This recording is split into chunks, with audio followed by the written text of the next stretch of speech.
Okay, back in the 1980s and 1990s, we used to do a lot of engine swaps and upgrades to electronic ignition from the old point system and stuff. So I saw a couple of questions on the internet. One was from Flat Broke Garage, and they were having trouble hooking up their electronic ignition system. It wasn't working out for them. So I drew this from memory, from what I remember from working at the Ford dealership in the 80s part-time as a teenager. And I used this information for years doing those upgrades and engine swaps and stuff. And this is what I remember. We used to call the box the electronic module, or the brain box, or the solid state ignition. Lots of people had different names for them, and lots of the manuals had different names for them.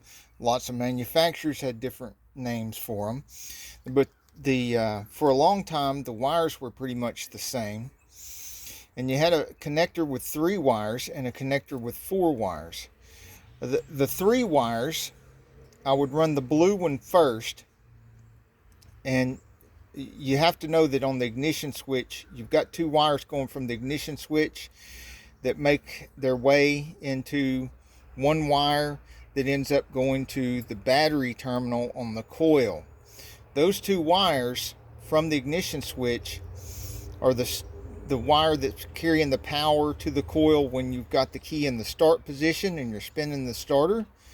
And when you let go of it and relax, then the power comes from the run position, and that start position when you're cranking it over and the starter spinning is a full 12 volts going to the coil, so it has maximum power to help get the engine to start. When you relax it and it goes to the run position, it does go through a resistor. So if you're building a kit car and you're building everything from scratch, you can use this knowledge to just make your own wiring harness. There's enough here to make your own wiring harness and hook it up, but I digress. So run wire is going through a resistor, and then somewhere after the resistor there'll be a connector where that full 12 volt start wire intersects, or you could run it all the way to the bat terminal. You could just stack all these on the bat terminal. Either way, I usually run them together in connectors, and then run 1 wire to the bat on the coil, so that I don't have a whole bunch of wires laying across the engine.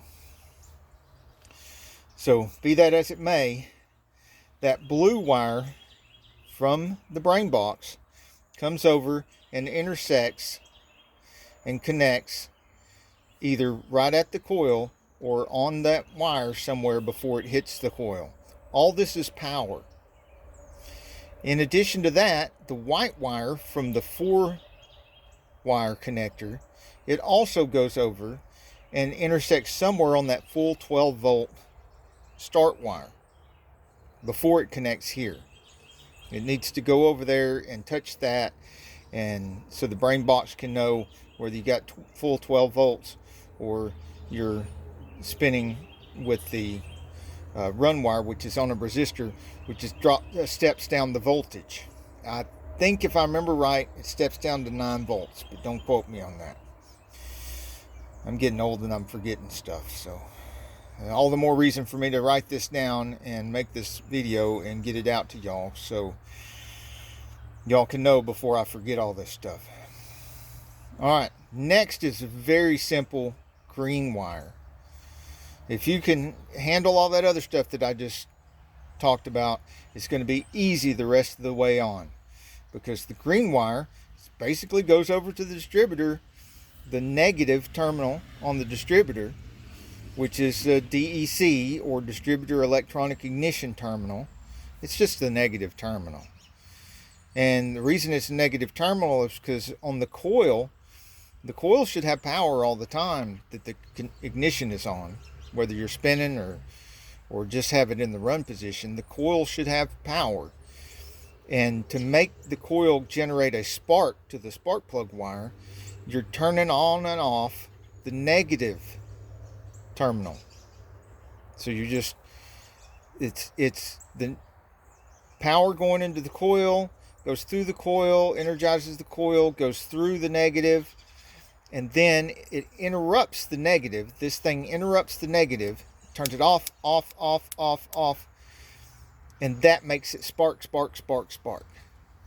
So be that as it may, you don't even have to know all that. All you got to really know is that this green wire goes over to the negative terminal. Now the black wire is obviously a ground wire. That's why it's black. And it comes out of that three wire connector and goes over. And I like to hook a little ground wire to the body, the frame, the engine. And I also like to make darn sure I have a nice thick wire going from the frame to the engine, separate from all this. But I like my black wire to go over, connect up to 4 wires, and those 4 wires run off from somewhere where they can't be seen, where it's nice and tidy engine bay, and just run off, and one connect to the body, one connect to the frame, one connect to the engine. And here's the important part.